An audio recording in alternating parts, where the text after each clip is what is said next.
everybody. I am MrGamingGuitarist, and there was a brand new trailer for Deus Ex Mankind Divided called the 101 trailer, and we are going to watch it. So let's see what this one is about.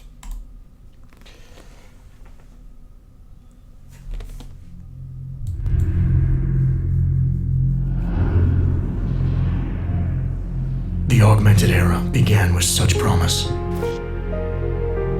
until the incident turned the world upside down.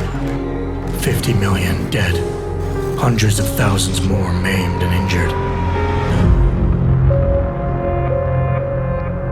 All because a few rich opportunists plotted in secret to control us. Today, hatred of Augs has morphed into a full-blown mechanical apartheid, with violent clashes fueling unrest. The augmented are suffering a genocide. It begins with taking away our rights, treating us as less than human, and then exterminating us. Something big is brewing, and I need to cut it off at the source. How can these people always be one step ahead? We've got unlimited power and money and absolutely no conscience at all. That's how. They manipulated the dawn of Human 2.0, made it dangerous, made me.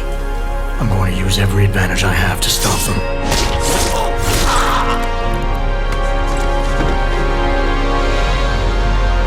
My advanced capabilities convinced Interpol to recruit me to their counter-terrorism task force, despite objections within the team.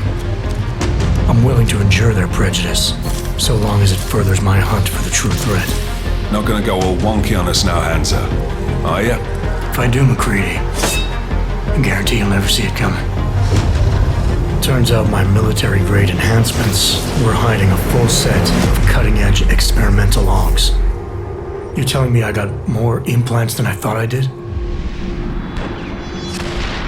More than your body can handle.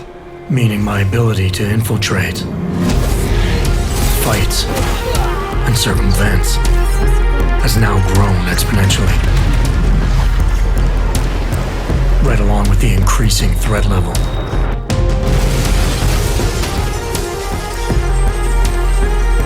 Being stationed in Prague places me at the epicenter of terrorist activity. And with blame for the latest atrocity being leveled at an augmented group there, the only certainty is that the body count will keep rising. Our territory is fiercely defended. No one sets foot in there. The task force wants me to bring ARC's leader to justice, dealing with his augmented army as I see fit.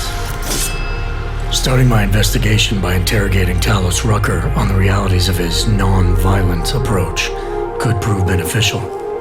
Every floor of their towering complex is packed with armed militia and filled with high-end security. But its makeshift construction provides me with plenty of options. Going in full force and guns blazing may result in casualties. But if I want to strong-arm Rucker into surrendering, it makes sense to use force. Engaging them with modified firearms, explosive nanoblades, and using my Titan shield to negate their counterfire as I roll through like a reinforced tank. I have known exactly the kind of thug you are since the moment you entered. They showed this at If ARC E3. had no involvement in the bombing, it might justify going in like a ghost, hacking their security systems, using the architecture to my advantage, delivering concussive blasts via the PEPS gun, and relying on the Tesla's electrified projectiles to avoid any unnecessary deaths. A lack of casualties would be a show of respect to someone like Rucker, and might just convince him to peacefully turn himself in. Faced with two terrible choices, I choose the lesser evil. I will come with you. But he and ARC represent just one facet of my hunt for the truth. And I'll need to keep tracking down leads and making contacts on both sides of the law if I hope to uncover the true motives behind these escalating attacks. It's not always about doing the right thing, or about doing things the right way. Intel gathered from allies outside the task force has me questioning everything, including the true intentions of my own command. If you're meeting with Miller, be careful. You walked into another ambush, and Miller's not off the suspect list yet. Everyone's got their agenda, meaning I'll have to trust my gut when dealing with suspects. How far are you willing to go to help out a friend in need? Whether I'm working by the book or going rogue, choice never comes without consequence. What's the going rate for cops in Gotham City? You're making a very dangerous assumption. The clock is always ticking, and unraveling the mystery on my own terms may be the only way to prevent disaster. There is a moment coming, and it will be soon, when all of us will have to choose a side. As anti-all conflicts become a global concern, Prague represents just one square on a giant chessboard whose pieces are continually manipulated from the shadows. I have to choose my allies wisely, reminding myself of the greater cause. The elite may obscure themselves in darkness, but the truth is still mine to reveal. I don't care that they only speak in whispers. I won't let them have the last word. Alright. Anything else after? No? Okay. Just more pre-order bonuses. Alright. So, one thing that I like about this trailer is that the way they talk about gameplay, I like that Adam Jensen is narrating what's going on. It's like he's narrating to you the gameplay mechanics, but it makes sense within the structure of the story. So I thought that was very neat, very well done.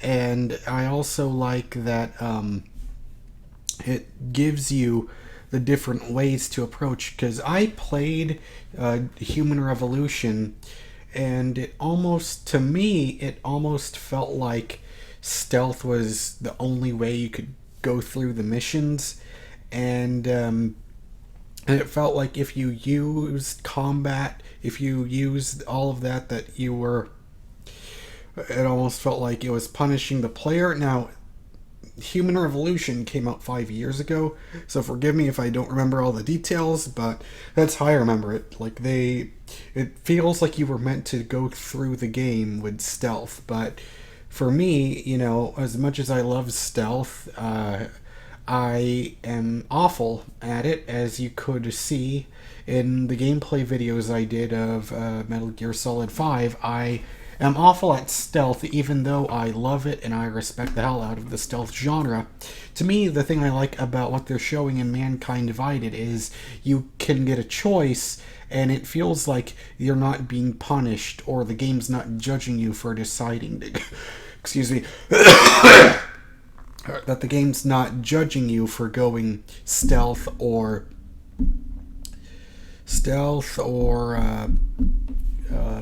combat, or using force, guns blazing. But one thing that I did notice is it just me, or did the graphics not look as good as they did at E3? I know that's very, very, very, very, very sensitive issue for some people because of, you know, and me being one of the most vocal people about it, me talking about Ubisoft and the whole Watch Dogs bullshit, but I mean, they don't look terrible, but you can, I don't know, maybe my brain isn't good, but to me, it doesn't look as good as it did in that one gameplay video they showed at E3. That's just me. And, well, anyways. So that's it. That's my thoughts on Deus Ex Mankind Divided. It looks really interesting. And, but I don't know if I'll be able to finish it, because it looks like an extremely long game. It looks like, Deus Ex looks like one of those games that's going to be like The Witcher, or like The Witcher or Fallout, where it feels like there's no end in sight, and it just seems to keep going and going and going. So we'll see about that. But either way, this looks like something I'll definitely be enjoying. So, anyways, I'll see you guys on my next video. Goodbye.